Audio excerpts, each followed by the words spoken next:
Hello, hello, beautiful people, mi gente bella. Welcome to another edition of Santana Says, where we talk about everything from roadblocks to relationships, everything in between, and the overall journey of life. I am excited as always to bring you another edition of the show, but we also got a guest. Hey!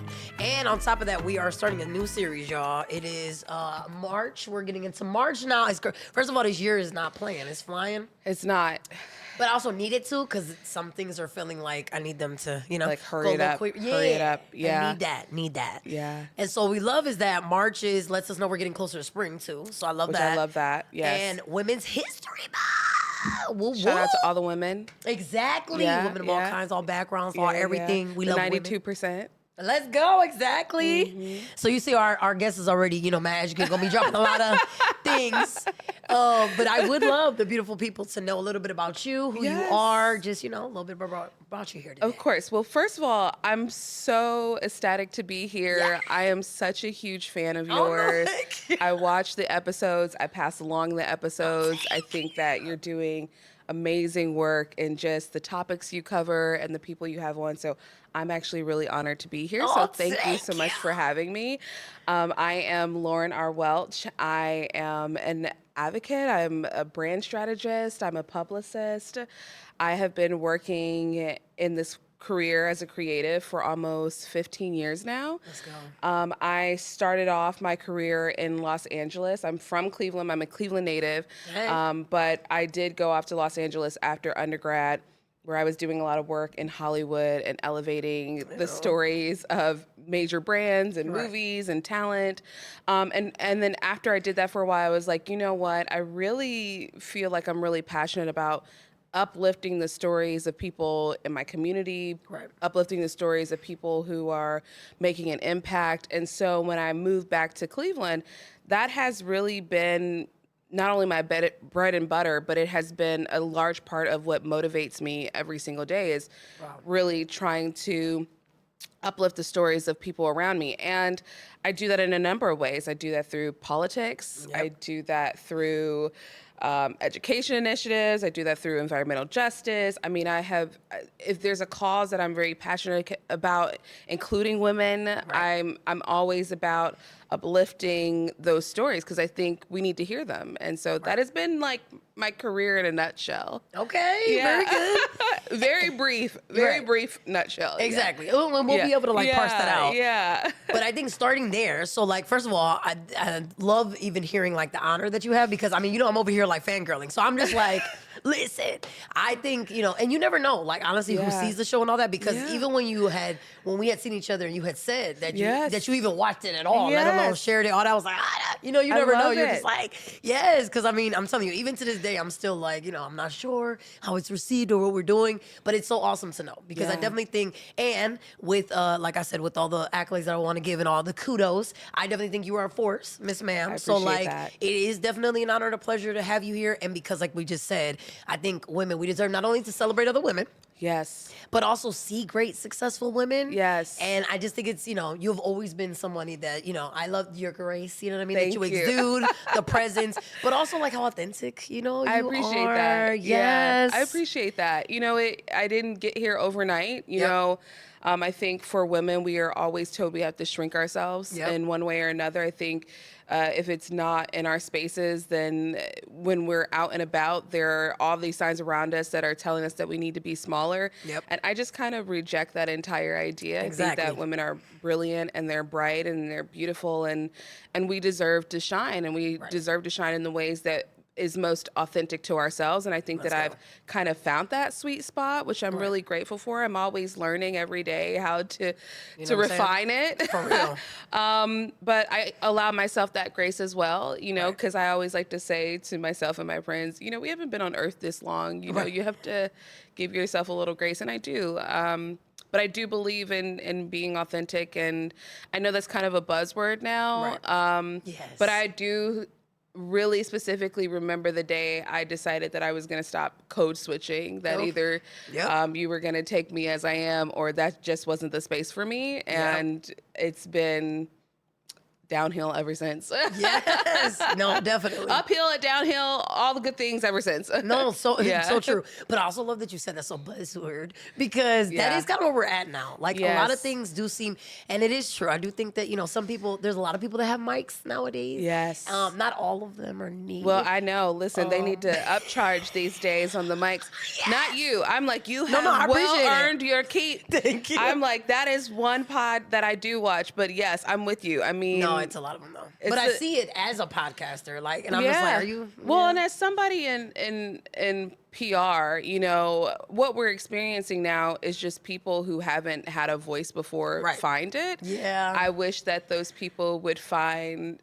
more people with expertise like you're doing to provide context and not just sprouting off whatever comes to the top of their brain. But you know what? We all have to start somewhere, I suppose. We do. Exactly. I guess that's all I got. I guess we all have to start somewhere. So we do. Yes. But I appreciate that you said that because that's the only other thing that I do, and that is the intentional effort that I try to have is that, there are other ways to educate. Yes. And there's other sources that you can go to that are more credible. Please do not subscribe just to the first thing you hear. Yeah. And people are saying it with confidence and authority, though. You know what I mean? So you think like, oh, they must really know. I know. Well, that's a part of media literacy. We have to do a better job just individually and collectively around really putting context to what we're hearing. I mean, it's so easy to look at people who speak well and think they must know what they're talking about, but we know that's how we got in the current climate that we're in America. And so this is why, again, I do what I do. You know, I really got into, PR, especially around social causes and political causes that I care about, because I felt like the people that I care about most don't have enough of a microphone. That the people who actually do need to be heard are not being covered as much. And if I can make a difference and uplift them and put them in front of the masses, I'll do it. Because I'm like, we need to hear more of those voices, more voices like yours, hear more women, hear their experiences, right? And that's extremely important to me. People always be like, it's marketing. And they say that because they're like, marketing people are wizards. And I'm like, we are, for better or for worse. I was doing this work for major brands. I was doing it for movie premieres. I was doing it for places like Nike and Reebok and promoting brands like that. And I'm like, well, if we could put all this energy into uplifting multi-million-dollar brands, why are we not pouring it into political and social change? Why are we not pouring it into people who are elevating the communities around them? So that's essentially what I do. But I think it's been a journey, especially, again, considering the climate. And I'm just kind of happy I get to be able to uplift people, Yes, exactly. Exactly. Because it's already, it is definitely very difficult right now. It only feels even heavier. So we definitely gotta turn, y'all. Please try to get as many positive sources as you can. Yes. Because it'll be very easy to just, fall victim to all the negativity that is going on that people want you to. Because that's the other thing. I mean, it's helpful to the agenda, the greater agenda, for us to not do that. So no, we need to definitely stay encouraged, like you said, empowered, and definitely and continue to maintain, and enhance what it is that we're doing that is actually productive. And find sources that you trust. I used to be the girl for a very long time who was like,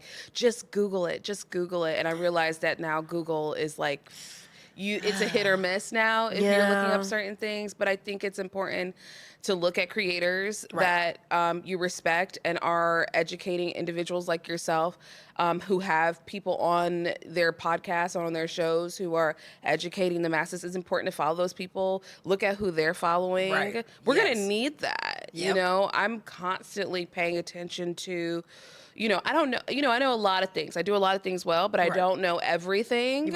I'm looking at what's happening, at the Gaza Strip. I'm looking at what's happening, in California with the wildfires. I'm looking at stuff that's happening all over the place, and it's important to have people who are educated on those subjects, who have context, historical context, right? And we forget about that. We look at the first source we see, and we consume that information, and we take it as Bible. And I think it's important, I guess, as somebody who's in media, I think it's important that you do your homework, do your research. Don't just take the first source as the only source. Right. Like, we need to get back to that. Yeah, no, so true. You know? Yeah, because sometimes you'll mess around and share false information in the, Yes. in the, Yes. but like in the name of trying to like Yes. proceed it, but it's like we actually don't know. I think it was just like when the black square came out, and then we found out like actually no, that's not. It's not performative. productive. It Yup. doesn't do anything. Not at all. You know, I think people meant well, but Yes. you know, what are you doing on a regular basis? Pretty you know, much. I feel that way as we're talking about Women's History Month. You know, this is a really good time to be talking about the ways people are showing up for women. Let's go. You know, for a very long time, black squares included, I was not going to some of the women's marches. I had done enough Me neither. Yep. marches in my time. I was a part of marches with the Mothers of the Movement in D.C. I was here when Tamir Rice was murdered. I was a part of those marches.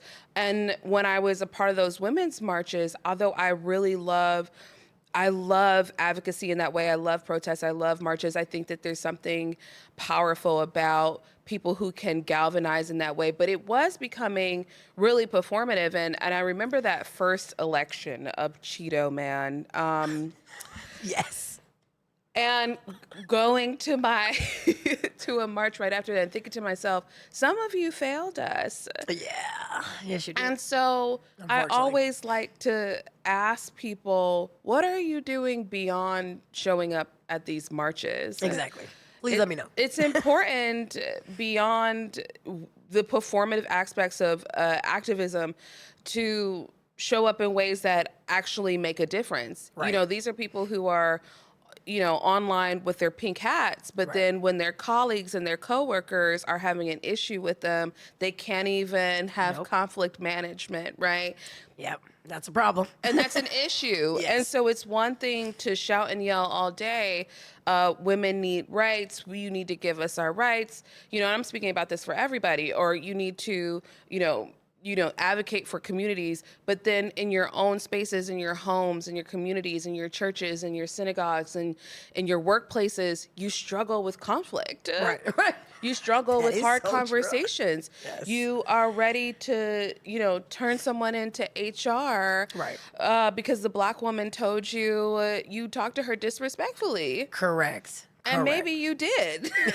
Exactly. And maybe she needed to turn you in. Exactly. But you know what? That's a conversation that we need to be having more about, is how people are showing up in these micro spaces. Yes. Because I think gone are the days of the black squares and the pink squares and the pink hats. I think it's time people put their money where their mouth is. I think it's time that people walk the walk and not just talk the talk. Again, that's how we got here. Exactly. Is that we didn't have enough of that. So correct. We need that. Yes, exactly. And I love that you're saying that with the challenge, because I shared, and it was funny because of course everybody was not in favor of this, but I actually shared even like yesterday about this therapist that was saying like 3 issues that she finds with like mental health and all these things.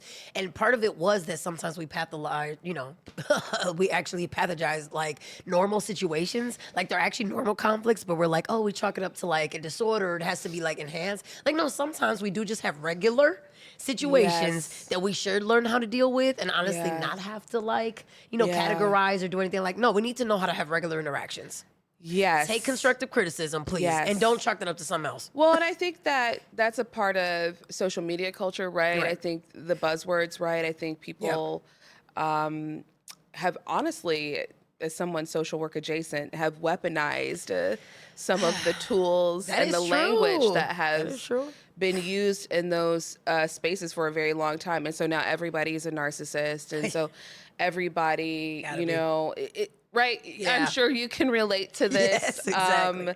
Everybody is gaslighting you. Yeah. And there are real cases where there are narcissistic tendencies and you are being gaslit. But I think that we're struggling right now, again, when it comes to context and how we use language, how we talk about frameworks, how we talk about what's happening around us, because something becomes popular to say or to do, and then it becomes viral, and now everyone's using it, and sometimes they're not even using it in the right context at all. Again, context is so important. Correct. And it's important in how we interact with one another, right? Absolutely. I have come across many people who are narcissists, but sometimes they're just people who are just assholes. Can I say that? There's you know what I mean? They don't actually have narcissistic tendencies or they are diagnosed narcissists. They just are assholes, and that's okay to say as well. Correct.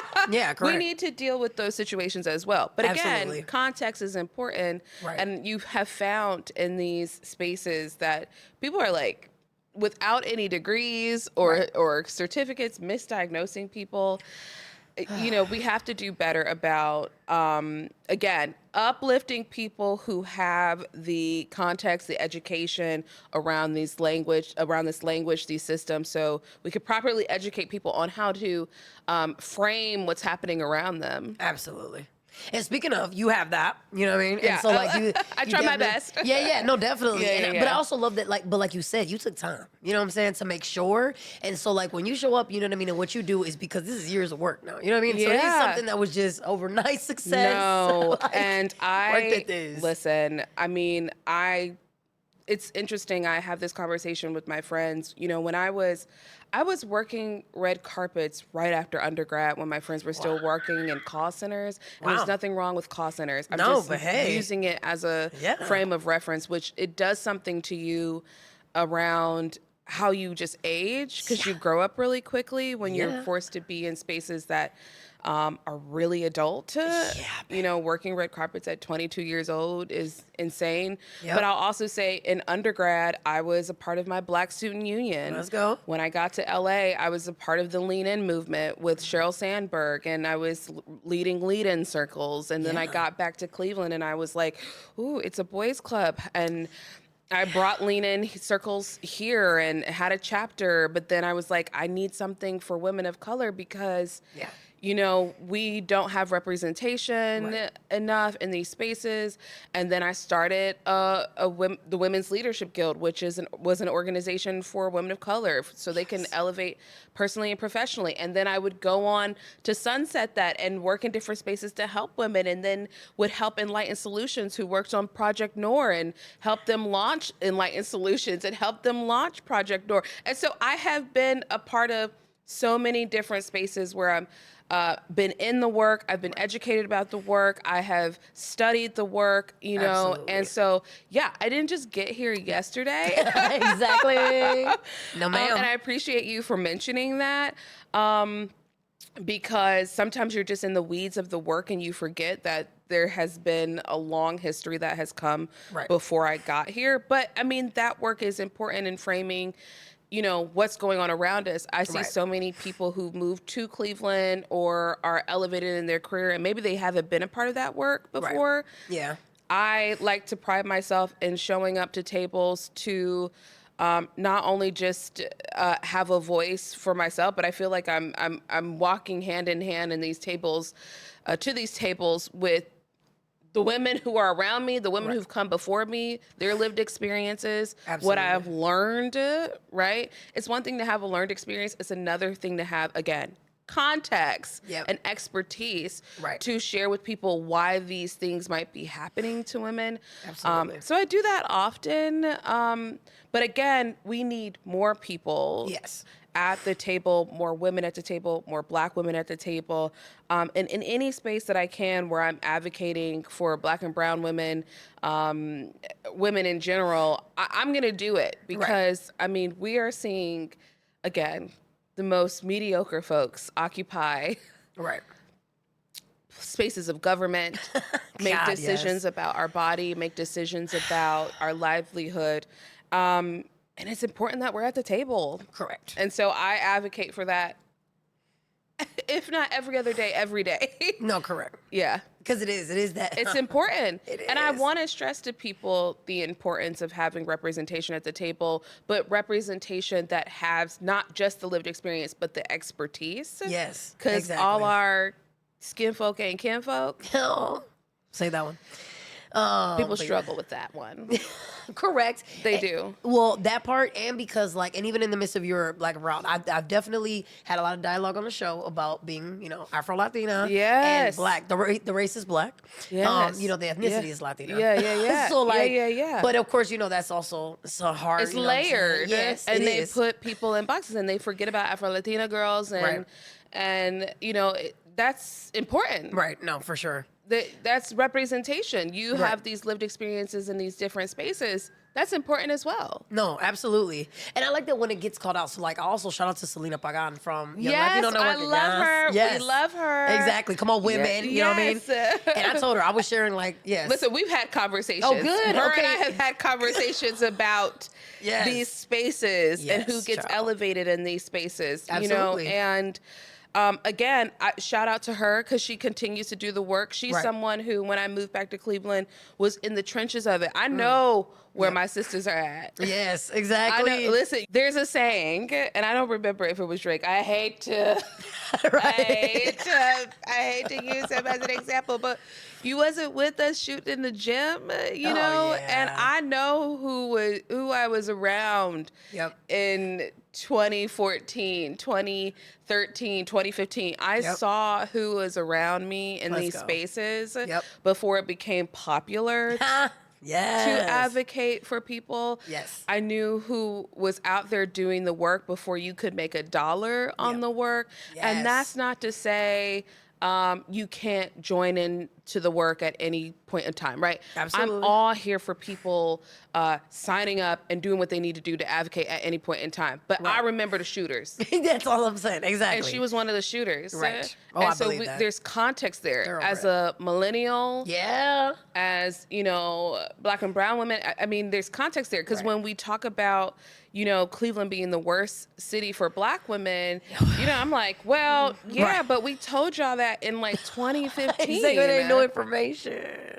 It's not. And y'all still refuse to acknowledge that. Y'all still refuse to put systems in place that will elevate, these conversations, elevate us in general. And I'm like, enough is enough. Let's go.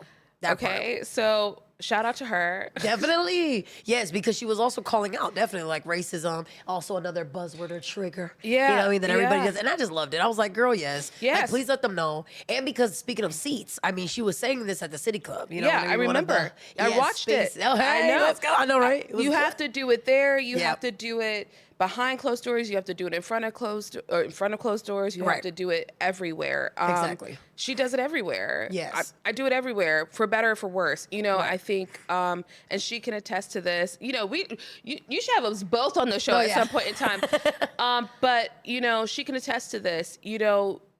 People love someone who's vocal. They love advocates. They love people who speak up until you have to chin check some folks. And pull up some mirrors and say, you said you care about this issue, but your actions say otherwise. Correct. And she was speaking to that in that City Club interview. But we talk about this all the time. Correct. No, for real. A lot of well-meaning individuals, I don't care what color you are or what background you have, who believe just because they occupy historical spaces of change that they are doing the work. And That's I'm not like, enough. I'm sorry. that's not enough. Right. You being in the space is not enough. No. You advocating for your friends is not enough. When I say I want liberation for us, I want it for people that I can't even stand. Yeah. Right? That's like true. That's a part of the work. Yes. I want liberation and justice and restoration and restorative justice for people that I don't really even care to kiki with, but I want it for you too. Yeah. Come on. Right? Yeah. And there's a lot of people who occupy these spaces who, as soon as you hold up a mirror to what they've done, It's a wrap. ain't I a woman too? Oh. Yeah. Ain't I a Black woman too? Let's go. Right? Yeah. So you like to advocate for people you like. That's not how this works. Oh, yes. Okay? Yes. That's not how we get to collective liberation and collective justice. That's not how we get to equity. Oh. You know what I mean? Is picking and choosing who you want to give opportunities to because they package the message right. Come on. Right. Exactly. And that's one of the things that I feel very passionate about. I know Selena feels very passionate about that as well. You know, sometimes you just have to say the words. No, but that part.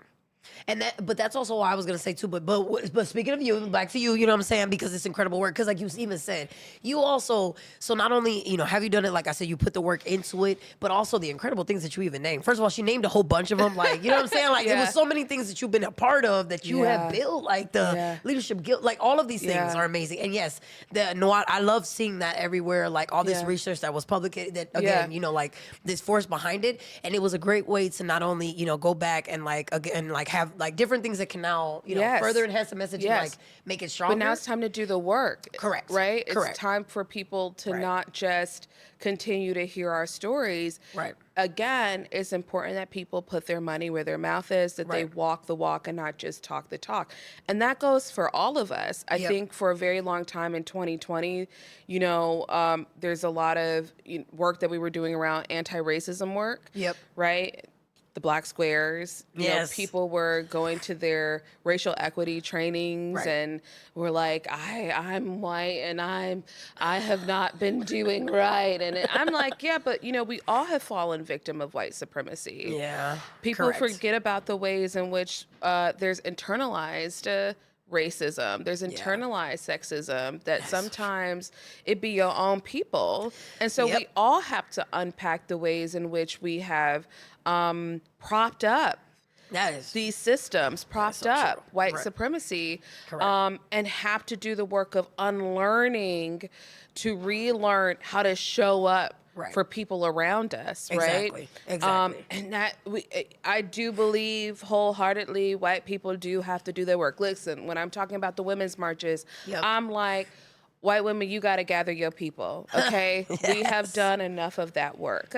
True. But I also think what is true is that we still have to gather our own people as well and continue to have conversations about the ways in which systemic racism, individualized racism, and systemic sexism, any marginalized system of oppression is influencing the ways we move, right? Yep.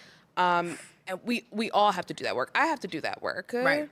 Continuously. Exactly. We also don't take days off. To think about, think about, oh my God, am I looking at this the right way? And you sometimes got to phone a friend. Yeah. You do. You have to phone a friend and say, am I looking at this the right way? Am I approaching this the right way? Because I want to be sure that I'm taking my lens off. Yes. My bias. My bias. Thank you. Yes. You know it. Yeah. Yes. Right. Because we all have it. We do. No, exactly. It's innate. And I think part of the issue is that it became like a white and black issue. Yeah. And it's beyond that. It really is. Yep, exactly. We all have some work that we need to do around unpacking the ways we've internalized white supremacy so we can be better stewards of our communities and better advocates for our communities. Exactly. No, that part. But of course, it's easier. I mean, it's definitely easier to digest when it's a black and white issue, though. And now we can contain it because it makes sense to me. So, like, let me just do that. Girl, like, this the two categories. People want cookie cutter. Exactly. Diet Coke justice. Diet Coke racial equity. And that's we drinking Jameson over here. There we go. Straight no chaser. Yes. Because we know that's the only way we get to truth. No, absolutely. That's the only way we get to truth. Okay. Yeah. Sometimes you have to rip off the Band-Aid. Yes. And listen, I, as someone who has been in social work and social justice spaces for a very long time, I get it. It's a really hard conversation for people to have. Yes. But at some point, it's like, y'all want to be big dogs everywhere else. Okay. It's time to be big dogs about how you showing up in these spaces. Yes, that part. Exactly. I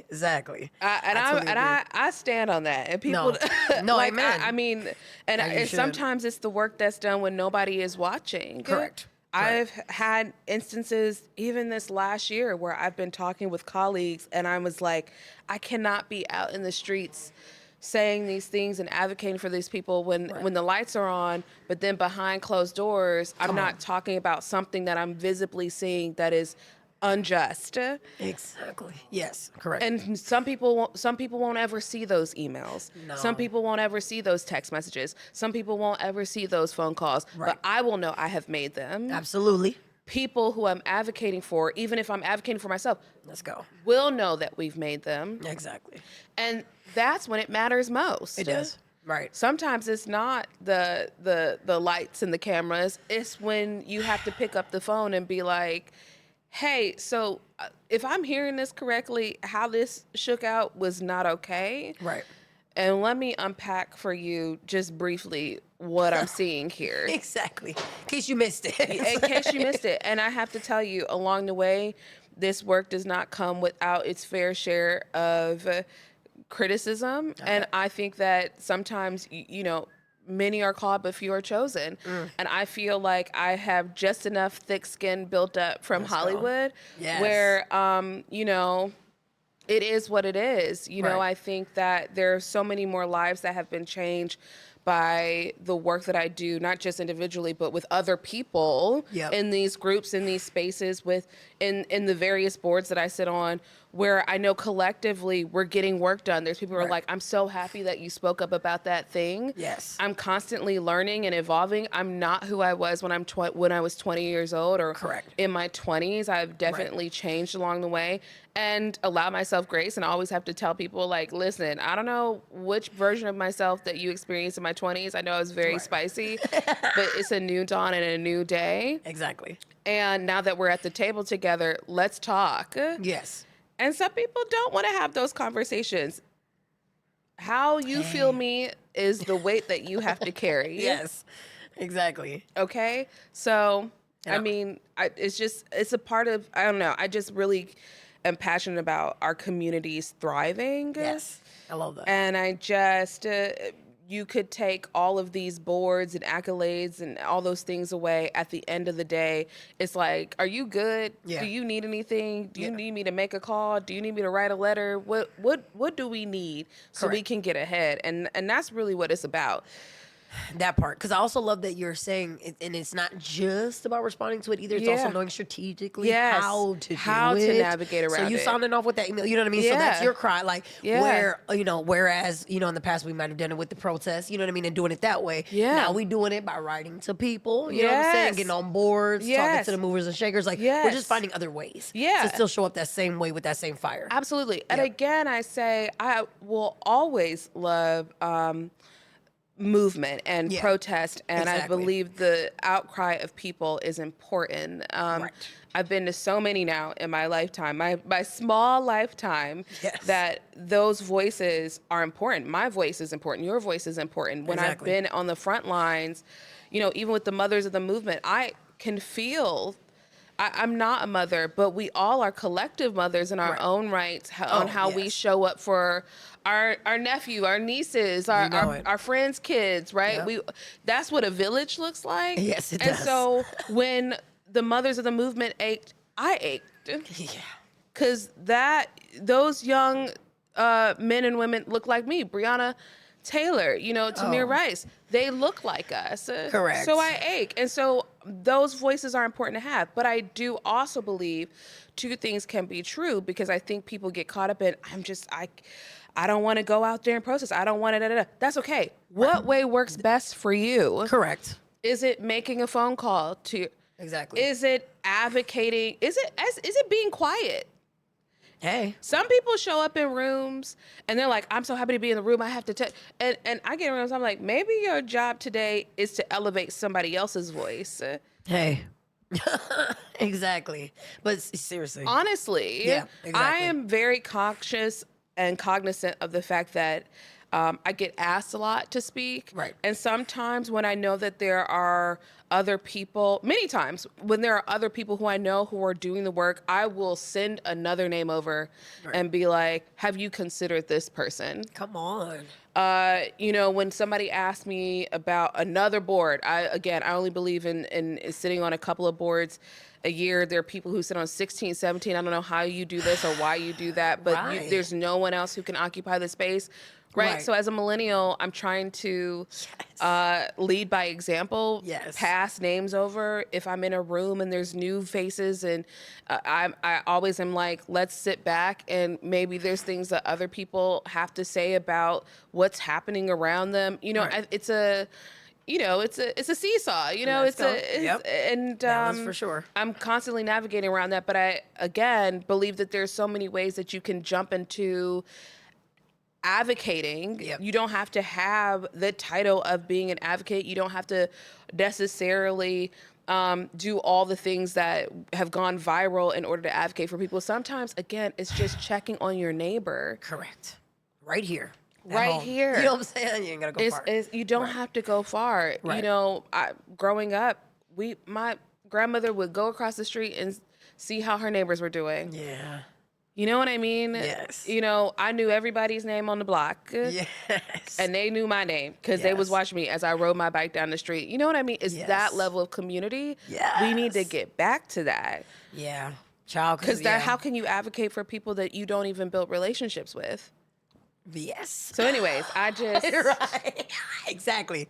I'm just saying my piece, but... No, absolutely that part. And actually, that's what I was going to say as well. So, like, was it something that... Because, first of all, and shout out to the passion, because I love it. I love your passion. And that's exactly why you're here. You know what I mean? But, like, exactly. Like, I do. And I do think that, you know, and it's rooted in the best place. You know what I mean? Absolutely. It's driven by the best intentions. You know what I mean? And so, and obviously, that's why I feel like it's, you know, it's where it's at. It's why it's doing that. And it's touching so many and impacting all of that. But I was curious, like, was it something that was from the beginning? You know what I mean? Just instilled? Because, like, you did make some major moves early on. Yeah. I mean, well, I think as a CMSD student, shout out to CMSD. Let's go. Cleveland. Yes. Growing up in Ohio City, it was very different than what it is today. Yeah. And so I was surrounded by people who, in all rights, we're philanthropists. Yeah. We see philanthropists as people who write big checks. I see philanthropists as people who were bringing meals to the church after, you know, Sunday service. Right. I see philanthropy as the person who checked on me when I fell on my bike, you know, the neighbor, Miss Glinda. I think of philanthropy as the person who's watching the neighbor's kids, you know, because the single mom had to go to work. That's a part of our community. That's what we do. And so I saw a lot of that. I saw a lot of my neighbors and my friends connect after school, and we would pass out lunches or dinners to folks who might not have had it. I was brought up in the church. And so, you know, the ministry, there was a lot of service in ministry. And outside of that, you know, once I got to undergrad, I was like, I'm all hands on deck. I was like, how do we advocate for first year students in these private institutions and public institutions? How do they stay in school, you know? And I would immerse myself in that. How do we, which is a part of advocacy. You don't think about that during the time. Right. But it's very much a part of it. Standing in the gap for first year students so they can succeed in college. Right. While you're also going through college. Yes. Exactly. Teaches you about how to stand in the gap for people. I did that. You know, I was constantly thinking of ways, and part of my Black Student Union in undergrad, of how we can form community, build community, learn about our history, learn about where we come from. Right. Nothing under the sun is new, right? And then when I got to LA and I was doing a lot of big girl work on red carpets, I was also helping people on Skid Row. Wow. I was handing out, you know, meals and handing out kits to sex workers. And again, because all of these people are a part of our community, they deserve dignity in the services we provide, right? And so that culminated to, you know, coming back to Cleveland. Again, all of those experiences, I mean, and then when you combine me in undergrad, being an Africana Studies major, being in women's studies, learning about communications, how those things tie together, I also had the expertise Let's go. to understand why these things were happening to people. Yes, come on, education. Right? Yeah. So I understood why there was a housing crisis. I understood Loved why college for sex that. workers were not getting the respect that they deserve. You know, I understood why first-year students were not being able to matriculate, right? Yes. Because of generations of poverty and Correct. redlining and You know what I all mean? of the things. Yes, absolutely. Right? I could go on and on and on and on and on about what the college ways was it it? was. You said Wittenberg. So Okay. I started at Kent. Shout out to Kent. I was very Okay. involved in Kent. I Got mean, it. Kent is another good example. I mean, when I got to Kent, I was a part of the BSU there. Right. I was a part of, all these different spaces where they were advocating. Yes. Oh yeah, Ken is. Yeah. And it's a huge school. I mean, It it's is. It's more than large. 16,000 Yes, it students. is, yeah. And I'm still cool with a lot of those people today, who, by the way, some of those people are in major movements Okay. Yeah. Exactly. doing the work, Yeah, right? you know it, right? And I only transferred because I loved being in a small school. I came from Jane Addams was a very small school in high school. And so Yes. as much as I love Kent, I was like, I need my classroom size to No, be a correct. little smaller than 300. That's why I went to Hiram. Yeah. Yeah. So yeah. you get Oh, that? Yeah, absolutely. yeah. Small all So- day. Need that. Yes. But I loved Kent and I love Wittenberg. Oh, yeah. And, I think if you whether you go to college or not, those years between 19 and 25 Exactly. are really shape, Period. period. Yes. How you are informed in your older years, how you navigate around life. Exactly. And I don't even think I started really chilling for real until the pandemic. I'm not gonna hold you. I had to have a come to Jesus moment I bet. because I was around a couple of friends and we were like, I don't remember the last time I wasn't like busy all the time Right. trying to do this work. And you get exhausted. You do though. And you have to think about, if I'm getting exhausted, I'm not doing this work in a way that is productive, because I think that there's enough work to go around. I think that we don't have to hold every space and cause on our shoulders by ourselves. But when you're younger and you're energized, you Yes. take it all on. All of it. You take it all on. And that's what I keep trying to remind people. You don't have to take it all on. No matter what age you are, you just have to find a space where you can utilize your time and your talent and your resources to show up for people. Let's go. Yes. Correct. And that's how you fundamentally advocate for people. You Right. simply show up. That part. You listen, you think about how I can best utilize what I have to show up for other people, show up for myself. And you galvanize and Yep. you think, who's on my left and who on my right who could do this with me, Exactly.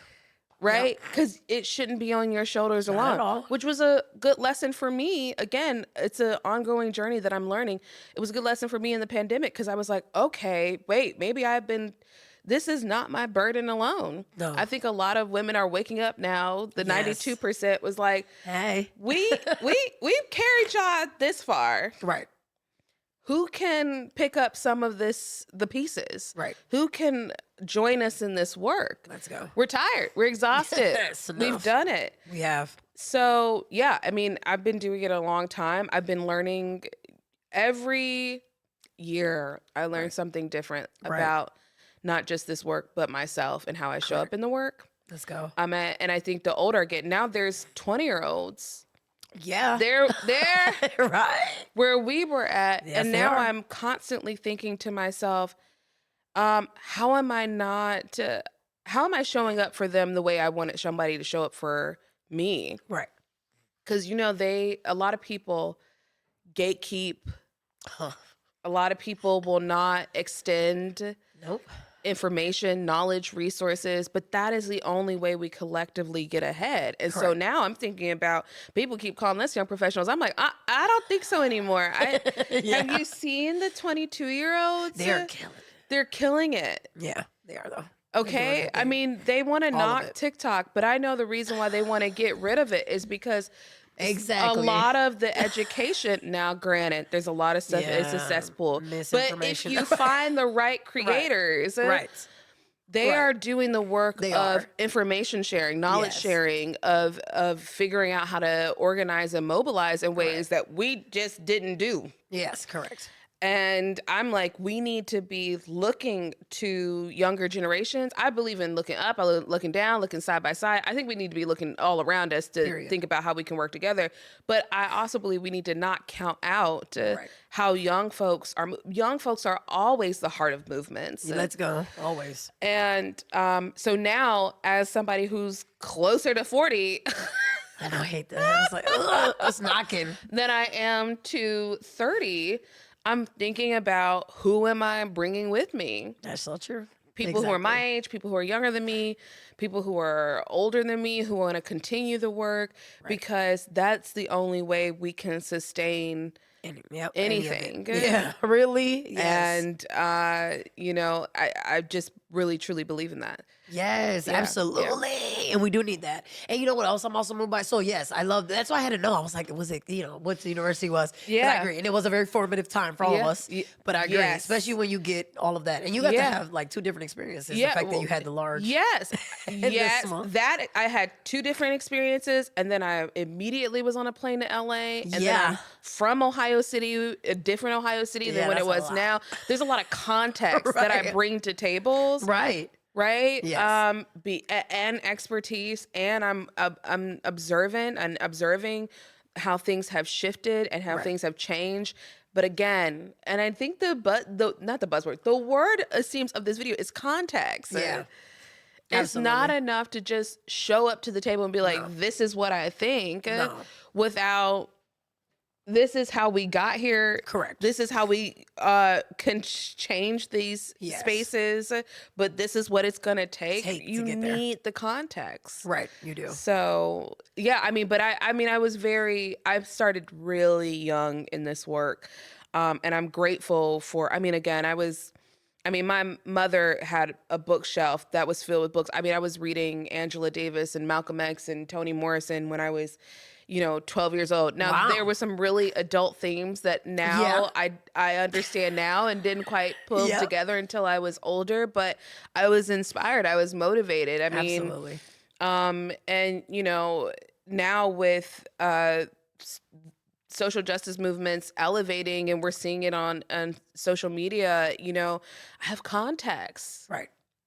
I've had a lot of mentors who continue to pour into me, who be like, I remember when I was fiery like you. And I was like, I can't wait till I age gracefully like you. And right, just so we're clear. You know what I mean? Because I still have a lot of fire and I still have a lot of spark, and I'm constantly, again, in transparency, figuring out how to use that fire and how to use that spark. But it has to get utilized, because we have too many people who are silent about issues they shouldn't be silent about. And I think it collectively is now the time to not be silent about what's happening around us. Absolutely. Come on now. Yes, and it's the best way. And I think, and then speaking of like those experiences and those formative things, what I also find, incredibly fascinating is that, so you had the Hollywood, which in and of itself is like very, I'm sure it equipped you with a lot, a lot of experience, but it also didn't change things. Yeah. And the thing is too, it's a lifestyle. It is a lifestyle. I honestly credit Hollywood for so much of why I think that I am kind of built for it tough in these spaces now. Yep. I'm not going to hold you. There's not a job that you apply for in those spaces in Hollywood where they're not saying, every application is like, you need thick skin. Right. Every job description is like, you need thick skin. Right. You can't be impressed by the glitz and the glamour. No. And I think those two things are actually very important in how things actually work in political spaces, in advocacy spaces. You can't be persuaded by the glitz and the glamour. Right. Right. Everything that glitters isn't gold. Right. Right. Which goes to everybody who has a microphone and has something to say. Doesn't mean that there is value in what they're saying. Right. And then you have to have thick skin. I think people forget that it is a marathon, not a sprint. We are in a microwave space. I won't say generation. I think a lot of people are suffering from this exposure, right? So it's not just a microwave generation. I think it's a microwave culture where people want immediate results. Right. But if you've been where I've been, you have to plant seeds. Yep. Yep. to eventually, hopefully, maybe see the trees. But sometimes you might not ever see the trees. Right. Right? Sometimes you're planting the seeds and hoping people will water them along the way, so that way your kids or your kids' kids will see those trees, right? Exactly. But again, Exactly. Hollywood taught me those two things. Again, you need thick skin. Yep. And so when I'm in spaces now where I'm dealing with people who don't like a light shown on the work that they're doing, when I'm in spaces where people don't like a mirror being held up to their actions, when I'm in spaces where I'm, really trying to talk about what's happening around us in the best ways I know how, and people are mad because I'm just not getting along with the getting along, Right. as my grandmother was saying. Exactly. Then you have to be able to just kind of, you have to be able to wait it out. Right. Because Right. I have seen spaces where I will say something years ago, and years later people will be like, I remember when you said that about that thing. Right. And I was not on board with it then. Exactly. But I get it. And now I realize. Yep. Actually, And so I'm like, it eventually, listen, I'm thankful that I get to see some of the trees. I get to see the fruits and of the labor. I'm really grateful for that. But yeah, you will encounter so many spaces where people are just want you to just be a nice, pretty face at the table. Right. Why is she speaking? Why is she saying, no, we're all comfortable with this. Right. I think that's the problem, that we've all gotten too comfortable with this thing. Correct. Come on now. Disrupt that.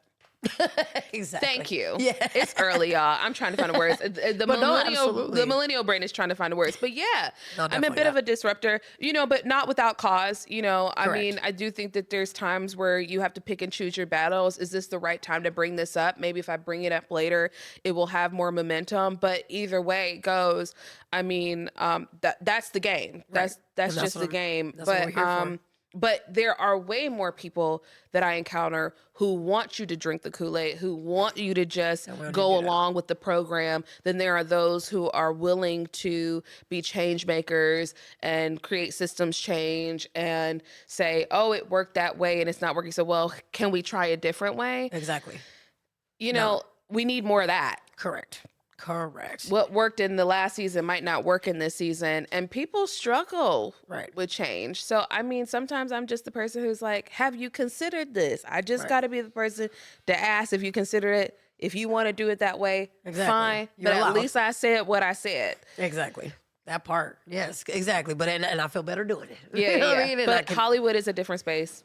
Yes. Full circle. And it did teach me a lot about how to have the backbone. Let's go. Right. Period.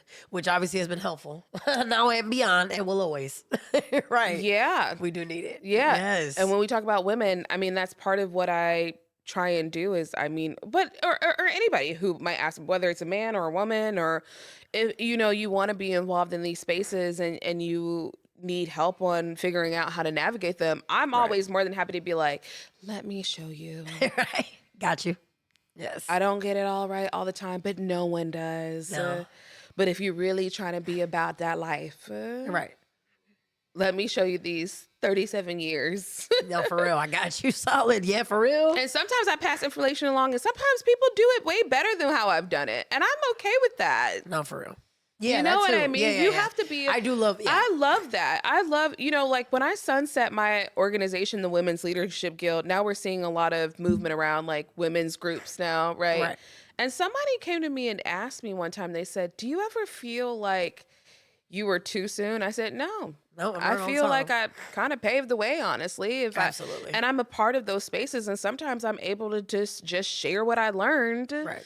From the spaces that I was in during that time, and be like, here, listen, I'm just going to give you some context here about what I learned, but take it or leave it. Right. You know what I mean? Exactly. And now I get to see the other side of it and just show up in some spaces because I already did it. Yes, exactly. And I'll continue to do it, maybe just not in that way, but I think it's time for more faces and more people to be doing the work. So no, I never feel any type of way about, what I've done and whether I've gotten accolades for whatever I've done before me and if other people have done the work. I'm just happy that more people are doing the work. And the work is getting done. And the work is getting done. Exactly. Yes. And if I can support that work, I'm always happy to do that. Correct. Because again, you know, it's about the collective. Yes. Whether I care for you or not, it's about how we all succeed in these spaces. So yes. Everybody. Ooh, let's go. yes. So yes, with all those words, I mean, I can keep you here all day. I only got to cut it because of time purposes. But I know. like, I just love that. And that's why I was like, and even if there was like, I was like, oh, I guess you could end with like a word of encouragement for all women and all that. You've said a lot of it already. I mean, yeah. But I guess if you did. Well, I would just encourage people in a time where it feels so overwhelming. The news feels so overwhelming. Content feels so overwhelming. To really just, one, take care of yourself. Right. I think that we're always trying to figure out how we can help other people, Help yourself first. Right. Because no one else can be helped if you don't help yourself. Right. Self-care is important. So one, that. Two, think about the ways in which you can show up. Right. All we have is how we show up. Maybe you are showing up for a family member. That is a part of the work. Maybe you're showing up for a friend. You call a friend and you're like, I was just thinking about you. I remember you were looking for a job. I remember you were struggling with your job. Do you want to just go out for some coffee, some lunch? Exactly. That's a part of the work. Right. Look at organizations locally that need funding, that need support, that need advocacy. Post them, donate to them, ask your friends to donate to them. There are all types of ways you can do the work, and it doesn't always have to be on this grand scale. Yep. You can do it in so many different ways. So those are my parting words. I love that. And I love it. It's a good reminder too, because it's like there's so many ways and they're all helpful. Yes. So impactful. Yes. But like, this is impactful. Thank you for this work. Yes. I really that's appreciate what I was thinking. I was like, oh, it's so fulfilling. You're exactly what I wanted you here. Yes. Because I was thinking like everything you were saying, so validating, so helpful, like I so appreciate needed. that. I so appreciate needed. that. Yes. Yeah, thank you. So thank you officially for coming on, but y'all for listening. You know what I mean? Because yes, I would hope you get something. You know what I mean? Out of all of that. But no, I definitely thank you so very much. You know what I'm saying, for that message. I hope y'all got as much out of it as I did. But also, if folks did want to learn more from you, connect with you, any of those things, how can they find you? Well, I'm Miss Lauren R. Welch on all social channels. They're open. So, most of the time I'm just talking about everything that I'm talking about here and causes I care about and people I'm elevating and organizations I'm elevating and work that I'm uplifting. And then my business is Laurel Cadence. So the PR side, if you like trying to get down and do some work together, Laurel Cadence is my business. So yes, please tap in, y'all. So definitely do that. Again, hope you get encouraged by it, because that's the point. That's what we want. You know what I mean? Continue to be lights in the middle of all the darkness. So we hope that you got something. If you resonated, please reach out to Miss Lauren R. Welch and say that name right. Like I said, put some authority, respect on that name. But yes, but also like, and if you also want to reach out to the show, let us know. Feedback, we're always open. But yeah, please tune in again. Thank you always for coming to the end of an episode, and tune in again another Feel Good Friday, because we're going to do it again. Thank you. Thank you.